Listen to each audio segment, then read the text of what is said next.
After reading the first 10 chapters of the book that our literature teacher had sent us to read, I closed the book and sat straight up in bed. I looked around my room and wondered where he was. It had been 2 days since the last time we spoke, and I couldn't believe I was thinking about a ghost. I shook my head and sighed as I pulled the book onto the nightstand. I reached for my phone and unlocked it, but then the book flew away and landed on the floor on the other side of the room. I quickly looked up and met Taehyung's dark eyes staring at me. He looked annoyed, and I wondered if he was still angry from our last conversation. Now, don't get mistaken. Just because I wanted to know your name and age doesn't mean we're friends, I remembered him saying. I blinked twice as Tae's translucent reflection remained motionless, standing at the end of the bed. I swallowed hard and tried to talk, but couldn't find the right words. I didn't know what to say. The whole situation was absurd. Hi, I managed to say. He sighed heavily and looked down. It seemed like something was bothering him. Are you angry at me? I found myself asking. I was in fact scared to death. I had noticed how powerful he was. He could keep me locked inside any room if he wanted. And I knew my mother would never believe me. So I was afraid. And I thought it was better if I acted nice towards him so I could avoid my unlucky future. He remained silent, staring at me. I looked down at the sheets and breathed heavily. Please, don't lock me ever again. My voice was soft and even sweet. I was surprised I managed to speak in such a tender way to someone who had done nothing but scare me since the first day I moved. He looked down at my hands but remained motionless. I looked up at him and realized his eyes looked lost. Do you want to play the asking game, perhaps? I asked, trying to break the silence. You should be studying. Avi cut me off, looking at me with annoyed eyes. I frowned and tilted my head. I just studied, I replied. Well, study more? He exclaimed, throwing the book onto the bed. I looked at the book and then back at him. So you're mad at me? May I know the reason? I insisted, crossing my arms on my chest. He sighed and rolled his eyes. Study! He exclaimed again. Luckily, he didn't sound angrier or violent. It was more like he was annoyed. What do you care? It's not like you're the one attending school, I refuted. He clenched his jaw and came closer to me, sitting in front of me and placing the book on my hands. Study, he insisted. I rolled my eyes and grabbed the book, opening it to the same page I had left it on. I looked at the words and then at his eyes. He was staring at me, shooting daggers at my eyes. I sighed and began to read more. After an hour or so, I finished the book. He never moved, remaining staring at me the whole time, which I found creepy. But again, I wasn't going to say anything. I was afraid of angering him. You see, it wasn't difficult, he said with a proud smile. I rolled my eyes and left the book on my nightstand. Good girl, he said with his rectangular smile. I sighed and moved to the edge of the bed, but stopped once he touched my forearm. A flashback of the day I crossed the room to turn the lights on popped into my head as I looked down at the translucent hand touching my warm skin. He realized the difference in temperatures and dropped his hand immediately. Where are you going? He asked, clearing his throat. To get something to eat, I replied, as if it was obvious. You're not hungry. Come on. Let's play that game, he said eagerly. I'm seriously hungry, I protested. You're not? Come on.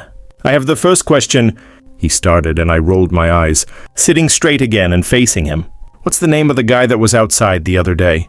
What's his name? He asked, narrowing his eyes. I looked at him as if he had grown 3 heads. What? Confusion took over my face as I watched Avi becoming more and more agitated. He must have a name, right? I frowned. It was so weird that he was asking about a guy who only walked on my street. He does. But why are you so eager about this? He clenched his jaw and looked away. I thought he was acting weird. Could you tell me, please? He asked again, his eyes fixed on me. It's Kim Namjoon. The words made Avi's eyes widen. He frowned and stood from the bed, walking around the room. I tilted my head and looked at him in confusion. Do you know him? I asked, and then I realized how stupid my question was.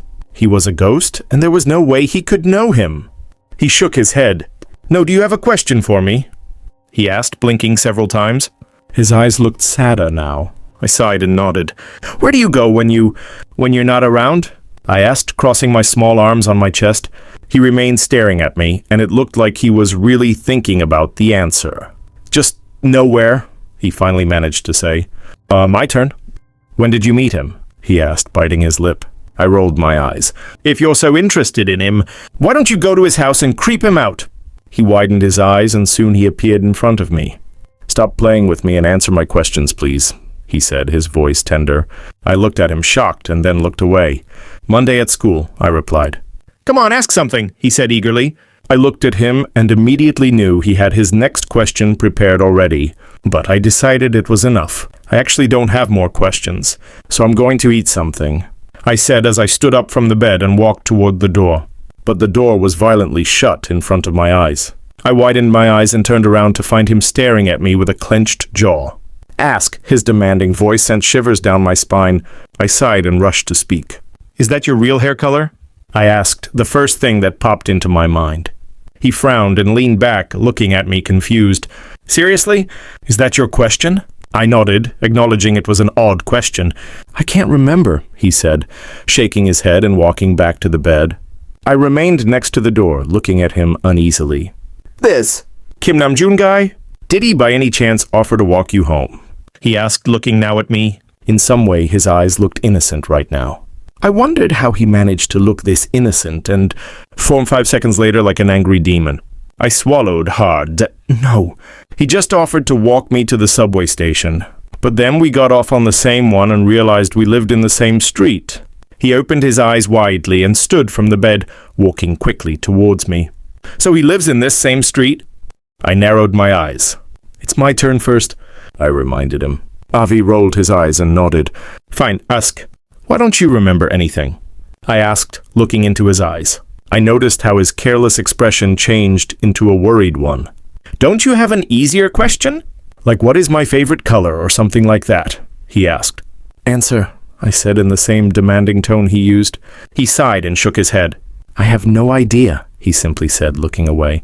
"Answer to me now," I insisted. "Yes, he lives in the same street," he mumbled, saying something and walking away. I wondered the reason why he couldn't remember anything. If he was a ghost, the most logical thing was that he was a human before. And that only meant one thing: he died. I swallowed hard at the thought. Having a dead person's spirit in my room was a difficult idea to accept. It wasn't normal. I eyed him carefully as he wandered quietly around the room. For a second, it looked like he was thinking really hard about something. "What are you doing?" I finally asked, but it seemed like he was too absorbed in his thoughts that he didn't even listen to me. "Hey, Avi!" I exclaimed, and he jumped and stopped walking. His chest was moving up and down really fast, and he slowly turned around to look for my eyes. His staring was rather confusing. I didn't know if he was now angry because I yelled at him, or if he was still thinking way too hard. His expression was unreadable. He blinked twice and took only a step towards me. "That's the first time you call me like that," he said with an astonished look, like it was something so strange. I frowned. "That's your name, isn't it?" He swallowed hard and nodded, but then he began to wander again as if nothing had happened. "I asked you something," I said, but he shook his head. "It's too late. You need to go to sleep," he said, looking at me now. I thought his behavior was strange. Everything about him was. "I don't want to," I said, shaking my head, but his look got darker somehow. I thought it was better if I didn't contradict him. So I just nodded and climbed up my bed, wrapping myself in my blanket. I noticed how the light turned off itself, and I knew it was him who had turned it off.